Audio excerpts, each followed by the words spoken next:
Guitar Hero was huge back in its day. So huge, in fact, it was being released on every console out there to ensure all kinds of gamers could get their rockin' out fix.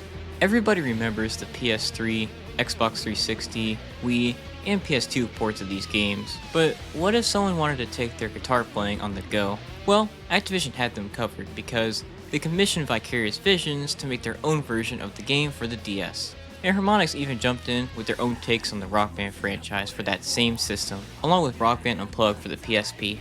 Without further ado, let's analyze some of these bite-sized versions of these games, and all the differences that had to be made to accommodate for the portable systems. Let's start things off with the first and most popular game out of the mobile bunch, Guitar Hero On Tour, released on June 22nd, 2008 for the Nintendo DS. Overall, it's pretty close in style to the second game. Play 4 songs on a set list, then do the encore to move on to the next menu. After each song, players are given money so they can buy new styles for their characters, new guitars, and new guitar styles. But there is a bit of a caveat this time. Not only will players have to buy the items from the shop with their money, but they'll also have to do a certain feat in order to unlock some of these items, like 5-star a song on Expert, or go through the first set list on Easy. I like the idea, not so much the execution though. Getting players to go out of their way to do something in order to unlock whatever it is they want is fine, because it adds some spice to the gameplay, challenges players, and gives them something to do other than just going through the set list. On the other hand though, doing the easier challenges aren't so much for the expert players, like me, because it's boring for us to play the songs on Easy when we'd rather play them on Expert. I wanted to get this cool outfit for Pandora, but then I learned I had to complete the first set list on Easy, and decided to drop it because it wouldn't have been worth the bore fest. Getting to the other parts of the gameplay, there's also guitar battles, similar to the one seen in Guitar Hero 3, where players go through a song, earn power-ups, and then use them against their opponents to get them to miss notes. Although the main objective of this mode is to get the higher score, as neither side can fail the song, and players can either go up against a computer opponent or another person that owns the game. It's such a nice addition because not only does it add on to the overall playtime of this game, but it spices up the multiplayer of this game for those that want to go up against others and prove their worth. Alright, I had to address the elephant in the room. How exactly is this game played since Guitar Hero's main appeal is its unique controller? Well, Activision didn't release a whole new controller made for the DS, no. Rather, Red Octane came up with a pretty clever idea to emulate the guitar controller for the DS. You see, every copy of the game came with a guitar grip that players would put into the GBA slot that has the first 4 frets, and it also came with a pick that players used to strum their notes on the second screen of the DS. So, this meant players had to hold the DS sideways. It sucks not having the orange fret, considering how much it amps up the difficulty, and the position players have to hold while playing like this isn't exactly comfortable, but otherwise, this was a pretty neat way to get as close as possible to the guitar controller used on the console games, and was way better than having to use the face and shoulder buttons in order to hit the notes. Getting back to the gameplay, the charting in this game is pretty similar to the Neversoft era Guitar Heroes, in that it uses more triple chords than necessary and are more aimed to be fun and chaotic rather than accurate chartings of the song being played. So as such, the engine feels more floaty and lenient as opposed to Rock Band's tighter stripe line. Just for the record, this is how each of the DS games feel, so yeah, I won't be bringing this up again going further. The graphics are fairly impressive for a DS game too. The venues and character animations are lively, the stages and backgrounds have some detail and a lot of color, and the drummer and singer even have their own set of movements. There's a good amount of moving parts to the visuals. Even if the venue was only one screen, the amount of stuff that's in it is surprising considering how well it runs. Speaking of which, instead of having 2 different models for a bassist and a singer, Vicarious Visions creatively merged both into one, so the singer sings and plays bass. This made the graphics of this game more manageable, considering the DS didn't have to accommodate for another character model with their own unique animations. And since there's only 3 band members, the stage could be smaller. So both these factors allow for more work into the graphic fidelity and movements of this game. Getting back to it, I like the design of the venues too. The moving parade float was my favorite. The menus also have a lot of personality. They feel cool and edgy. It gets me in the mood to start up a song and jam out. While still on graphics, I don't think the new character designs are really that great. They look a little too average to me. A guy like me needs some more volatile rockers like Codpiece Izzy Sparks and Feathers Pandora in his Guitar Hero games. Speaking of which, Pandora's design in this game is easily the best for me. She really sticks out and knows how to make herself present. As a matter of fact, I think Pandora's design is the best in all these games, but that's besides the point. The soundtrack is just good in my opinion, which hey, this was the first Guitar Hero on DS, so I'll allow it. I'm just saying, I do like a lot of the songs in this game, but a lot of them feel like safe picks to me. There's really no lesser known artists or wild cards. It'd be nice to have a little bit of that in these games to spark things up. Also, a few of the songs on this set list were also in another Guitar Hero, so I feel like that kind of devalues things, considering how no other game in the series really does that. Otherwise, I have no complaints about the set list in this game. I'm actually kind of surprised there were a few longer songs in this game like Black Magic Woman. I thought they want to cut back on that stuff considering how much it takes up on the cartridge. But I guess these longer songs also add more minutes to the playtime to let players feel like their purchase of this game was worth it. Before ending this section, I also want to mention there's a few covers thrown in here, and I think they're all good recreations of the original songs. My favorite is probably Jet Airliner. One more thing, on tour, along with the rest of these games, don't really have any sort of extras. There's no cheats, no secret characters, or secret guitars, none of that. And I get why they did that, considering the DS could only hold so much data. So having secrets like that would have ate up some storage and cost more, but still, those small things really meant a lot to me whenever I played these games on the consoles.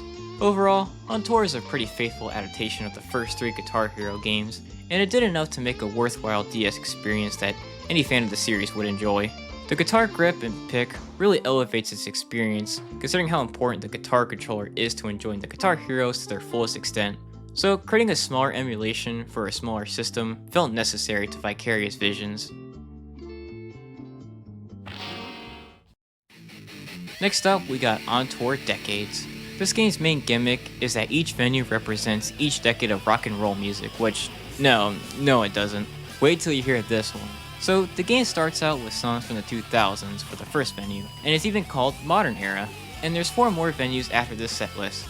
So you probably guess, since this is the 2000 set list, the next venue will have 90 songs, then 80 songs, 70 songs, and finally, songs from the 60s.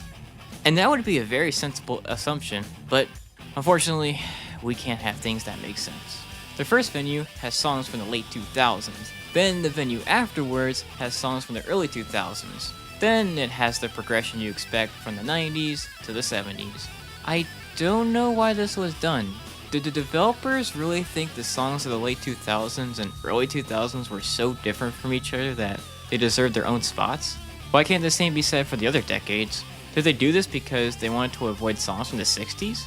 There were plenty of songs from the 60s they could have chosen from, and not to mention, that decade is kinda where rock and roll started, so why? The only reason I could think of is, since the 60s would have been the final set list, it probably wouldn't have been that hard because not a lot of songs during those times had fast riffs or insane solos, so it wouldn't make sense with a difficulty curve present in every Guitar Hero game, but in that case, why not just make the 60s the first venue, then go from there? Well, while I'm still on the set list, it's okay. Again, there's a lot of safe songs here, nothing really obscure. I wish there was a bit more variety in some of the venues, like, there's only so many genres past a certain point, and that's kinda disappointing considering how each decade had its own genres to offer. So if they really wanted to show off the unique sound of each decade, they should have expanded the style some more. Funny enough, even though I complained about the 2000s essentially having 2 venues, the 2 set lists are pretty different considering the modern era had more pop-punk stuff, while the early 2000s had more hard-hitting metal type songs. Alright, one more thing about the set list. Apparently the PAL and Asian releases of this game have a few different songs, which was done to appeal more to those markets, I'm guessing. I don't really have anything to say about it, I just wanted to bring it up to make those that know about these differences aware that I'm aware of these differences, so you don't have to comment them. Anyways, Decades expanded on the gameplay of its predecessor by including the ability to play bass and rhythm guitar, and a third career set list where players do a guitar duel for every song. Small but neat additions that expand the player's playtime, and every career also unlocks a hidden song. So yeah, a nice little way to keep players going. Speaking of the career, remember how I said the previous game had players do certain challenges for certain guitars and pieces of apparel? Well, this game is kind of the exact opposite because after I 5-starred the first 2 songs on Expert, the game gave me a plethora of unlockables which felt really odd. Like, what other game gives you this amount of stuff after playing for about 8 minutes? Certainly not the rest of the Guitar Heroes. I mentioned in the beginning of this section that the main gimmick is each of the set lists having 5 songs for one decade, but really, the entire game is themed around this idea of the 1970s to the modern era and everything in between. Not only are each of the venues themed around the decade they're representing, like how the 80s has this big arcade screen behind the band, the venue screen will change the physical storage associated with that time, and each character has their own outfits based on the 4 different decades of this game. Even the guitars follow this concept, like how there's a guitar with a DS as the guitar's body, which is really cool to me and a snarky nod to the gameplay of these Guitar Heroes. It's a neat concept, and I think it works well because it's more than just reskins of these characters, venues, and instruments. Most of them are unique and add on to the visual section of this game. Overall, the gameplay of Decades isn't too different from its predecessor, and the gimmick does give the game a good amount of variety in just about every aspect, even if I have a problem with the 1960s not being represented. Having 3 different career routes, even if they're all the same set list, is a fairly clever way to expand the playtime for this game, and since each completed path unlocks a hidden song, it drives certain enthusiasts to go through this game 3 different times. Now, onto On Tour Modern Hits. As the name implies, the setlist is entirely newer music. Anything from the early 2000s to the late 2000s can make the cut. I will say though, there's only a handful of songs and artists I recognize in this game. Like, I knew most of the songs and bands from the previous 2 games, but this one's got some obscurities in it. The number one thing that separates this game from its predecessor is how its career mode plays out. Instead of playing a few songs, then going to the next venue, players this time will have to do some challenges if they want to move on. Let me break it down for you. Players are given a few songs to play, and whenever they beat them, they're given 3 challenges for that song, each dealing with the 3 different modes of this game, and it ranges anywhere from use star power a few times to get a certain note streak.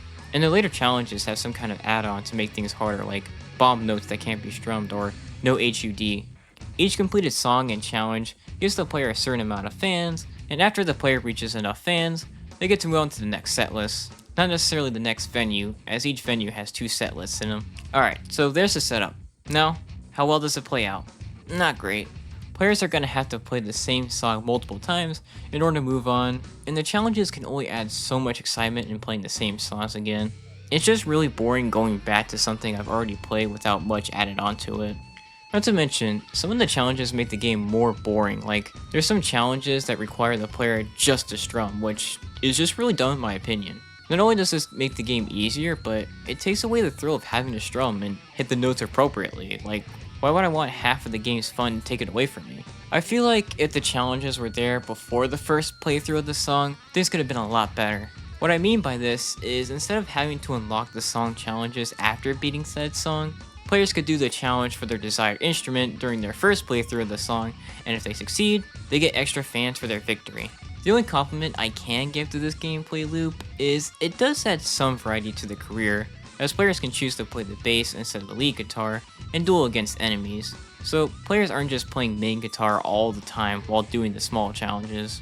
My opinion about the graphics is pretty similar to the previous 2 games, but I did want to mention I think it's cool they added 2 characters to the menus to represent the guitar and clothing shops to add a bit of personality and spark. It's small things like this that add to the game's overall immersion. Speaking of which, Modern Hits also introduced 2 new characters to this game, and honestly, they're pretty crap. These are just normal people. Like, what exactly about these 2 sticks out from the creative, unique designs of the other rockers? They have normal everyday clothes on, and nothing else really, so why should I care about them? I think this game probably has the best setlist out of the DS Guitar Heroes. As I mentioned before, there are a few obscurities here and there throughout the venues, so not every song is safe or popular, the songs are fun to play, and in my opinion, 95% of them are just good songs I like listening to. I will say, the first setlist players go through sucks, but the rest of the setlist is mostly filled with satisfying tunes. Overall, Modern Hits tried to renovate the career in a way to give players more freedom and break away from the linear gameplay of previous games, but the challenge system made things repetitive as hell, and the challenges also weren't really that great, or thrilling, so the game drags on needlessly. Everything else was fine. In fact, I'd say this is the best looking Guitar Hero game on the DS. And while On Tour has my favorite set list, there was only a few songs in this entry that I didn't like or thought felt out of place. Otherwise, most of the songs were good and fun to play. And now the final DS Guitar Hero game, Band Hero. So Band Hero is pretty different from its predecessor in many ways. First of all, players can have the full band experience, meaning guitar, bass, vocals, and drums can be played. Vocals uses the DS mic and is identical to the vocals gameplay of its console counterpart, and drums uses the face buttons, but players put a skin over their DS to better emulate the drums gameplay. So the way players progress in the career mode of this game is to keep completing certain challenges in no particular order. It's similar to Rock Band 3's challenges in that as long as players complete them during gameplay, they're automatically given the rewards for whatever it is they've done. And each instrument has its own feats players can pull off in order to get more money and fans. Players also earn new venues, completing the songs in the set list like the previous games. Alright, so how is the gameplay of these new instruments, and how well does this challenge system work out? Well, the challenges system is fine and dandy, and works well with the core gameplay, since players can achieve most of them without having to go out of their way to do them, but I'm not so much a fan of the main gameplay. Since the entire set list is unlocked right from the start, this creates two issues. First, every Guitar Hero game has it so the venues get harder and harder to continuously challenge players and make sure they're improving their skills as they go through the game. By doing this, a lot of the challenges can be completed if the player only plays a couple of songs. And sure, that'll probably get repetitive to them, but still, nothing is forcing these players to get better at the game to get more stuff. Secondly, and if I'm being honest, I think this is more of a me thing, but unlocking new songs is a core element to the career mode, as players want to expand their library and see what the game has to offer without being told right off the bat every single tune in the game. Having the entire set list unlocked from the start makes me not want to play this game because it takes away a big aspect of the previous game's career mode. One more thing about the gameplay. Since this game is based on Band Hero, players can create their own character and customize their apparel and instruments. And that's a fine enough feature, especially considering there's a good amount of options for a DS game. Alright, enough of the gameplay, let's get on to the graphics. Since Band Hero has 4 playable instruments, each rocker is represented on stage, rather than having the bassist and singer being one character model. And I'm guessing this took a hit on the graphics for this game because the animations feel very watered down compared to the previous DS games. Like, the vocalist's mouth doesn't even move, and they hardly have any kind of body movements. Speaking of which, this game does look pretty crappy. The overall aesthetic looks muddled, and like a rainbow threw up all over the menus, and the UI is so generic and bland. Okay, let's talk about the setlist now. Personally, I'm not a fan of it. It's got some decent songs here and there, but overall it's okay, and just about all the songs are pretty easy. Again, that's more of a personal thing because Band Hero was made to appeal to a broader audience, including non-gamers, so more popular pop songs were thrown in to do that, so I can't really complain about this when I know why it happened. Overall, Band Hero tried to give the previous game's formula a spin and make it less linear, but it doesn't really give the players much of an incentive to move on and complete the entire set list when they're given a lot at the start of the game. The graphics certainly don't help either, considering how muddled and crappy they look. I will give Vicarious Vision some credit. Having the 4 instruments in this game was probably a pretty big undertaking considering the hardware they were working with. Considering they had to chart each instrument's notes, they had to make animations and models for each instrument, and each instrument had to have its own stems, so I can only imagine what the compression process of this game was like. Alright, well, that's all the Guitar Hero games. Let's move on to LEGO Rock Band, Rock Band 3, both for the DS, and Rock Band Unplugged for the PSP. I'll explain why I'm grouping all of these together rather than individually reviewing them in just a second. Let me first explain the gameplay of these games. Neither of these games use the DS grip or a special controller made for the PSP. Rather, the gameplay has players hitting certain buttons on their system, which corresponds to the 4 notes on the fretboard. The 4 instruments can be played during one song, and that is done by each instrument having their own fretboard that players can switch to and play that instrument's unique chart. Once players hit enough notes for one instrument, it'll autoplay that highway for a little bit, so they can move on to another instrument and try to get a streak for that one. It's very similar to Harmonix's previous game Frequency for those familiar with that one. There's quick play for those that just want to get right into the action, and career mode for those that want to unlock more songs and get cash to spend in the store. Like Band Hero DS, players can create their own character and equip them with whatever apparel and band gear they like to give them. Rock Band 3 has the only change in general gameplay, and that is some of the songs have keyboards players can switch to. And it has Pro Mode, which just takes out the ability for the song to autoplay once they hit a note streak. So they'll have to make sure each instrument gets enough attention as to not fail. Alright, let's get back to our previous query about putting these games into one section. The reason I separated all the Guitar Heroes into their own sections is they're essentially their own games, not just reskins of the console games. They all have their own gimmicks and ideas not present on the home platforms. All of these rock bands are very faithful ports of their console versions, meaning their career modes are practically identical. And since I've already reviewed the major aspects for two of these games, and considering LEGO's career mode is fairly close to Rock Band 2's, I feel like I don't have much new to say here. Unplugged has Rock Band 2's tour mode, where players go from place to place, playing songs and set lists in order to get fans and unlock new venues. LEGO Rock Band has the same buildables, tour, and LEGO items from the console ports. And Rock Band 3 has its less expansive tour mode, but plethora of challenges to accomplish, and earn apparel and instruments from. So if you played any of the console counterparts of these games, you already have a solid idea as to how they progress and work. Now don't get me wrong, they're still fun games, and it's impressive to see how well all parts of the gameplay work, but I want to play these games as much as the Guitar Heroes, considering how familiar I was with their console counterparts, which, again, are very similar. Okay, so while that's all the games for the handheld consoles, there are still a few more to discuss. Activision and EA Games made iOS versions of Guitar Hero and Rock Band, where players hit the 3 notes by touching them on the touchscreen. The Rock Band games even had drum and vocals gameplay alongside the guitar and bass. There were a couple of these released for iPhones over the years, but they don't really have a career mode, or even venue and character animations, just bare bones gameplay. Speaking of which, there were a couple of small Guitar Hero toys made that emulate the gameplay of the guitar controller from that same series. Overall, not much to see here, just small things Activision and EA did here and there to really bleed the series dry. Well, that's all I had to say about these games. Vicarious Visions wanted something different, but familiar with the Guitar Hero games, so they took the essence of the series, but put their own spin on the series, and tried to put in new aspects not seen in previous games, to give players a reason to give these portable entries a try. They didn't want carbon copies of the console versions on the DS, no. They wanted to go the extra mile, and make their own games that are certainly unique. That seems to be a thing with Vicarious Visions. Test them with making their own version of a video game, and the results are usually pretty good. As a matter of fact, I mentioned these guys in the Tony Hawk ports video because they made a few of the ports in that video, so these games weren't their first rodeo with this type of work. I will say though, I don't know what the hell happened with their version of Band Hero. That one was below par and wasn't as fun. Anyways, Harmonix wanted to keep things more faithful to the series. So the DS and PSP versions of their games are just that. Portable ports that have their own nearly identical gameplay modes, visuals, and song list.